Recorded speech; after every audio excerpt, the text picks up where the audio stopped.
اب وہ بچی کی بات ہو جائے، وہ شرف النساء لڑکی تلوار رکھ کے قرآن پڑھتی ہے. کیوں جی؟ تلوار رکھ کے قرآن پڑھ. وہ جدوں فوت ہونے لگی انہیں اپنی ماں نو کیا، انہیں کہا کہ میری قبر دے اتے تلوار بھی رکھ دینی تے قرآن بھی رکھ دینا. اقبال کہندا اس دی ماں نے پوچھا کیوں؟ انہیں کہا این تو قوت حافظ یکدی گرن کائنات زندگی را محورن.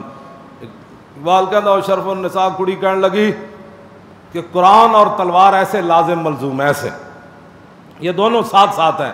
اس کی ماں کہنے لگی وہ کیسے؟ انہوں نے کہا این تو قوت حافظ یکدی گرن کائنات انہاں دے ارد گرد ہی گھوم دی. انہیں کہا کیویں؟ انہوں نے کہا قرآن اس لیے تاکہ تلوار کو ظلم پر نہ چلنے دے، اور تلوار اس لیے تاکہ قرآن کا راستہ صاف کرے جائے.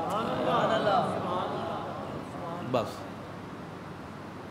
اور انہیں کہا میری قبر تے تسی پھول نہیں پانے، میری قبر تے قرآن تے تلواریں رکھ دینی. انہوں نے کہا کیوں؟ انہوں نے کہا مومن آرا تیغ با قرآن بس است، تربت مارا ہمیں سامان بس است. انہوں نے کہا مسلمانوں کے لیے قیامت تک دو ہی چیزیں کافی ہیں، ایک قرآن اور دوسری تلوار. کیوں جی؟ اور انہوں نے کہا میری قبر تے پھول نہیں پانے، دو میں چیزیں رکھ دینی.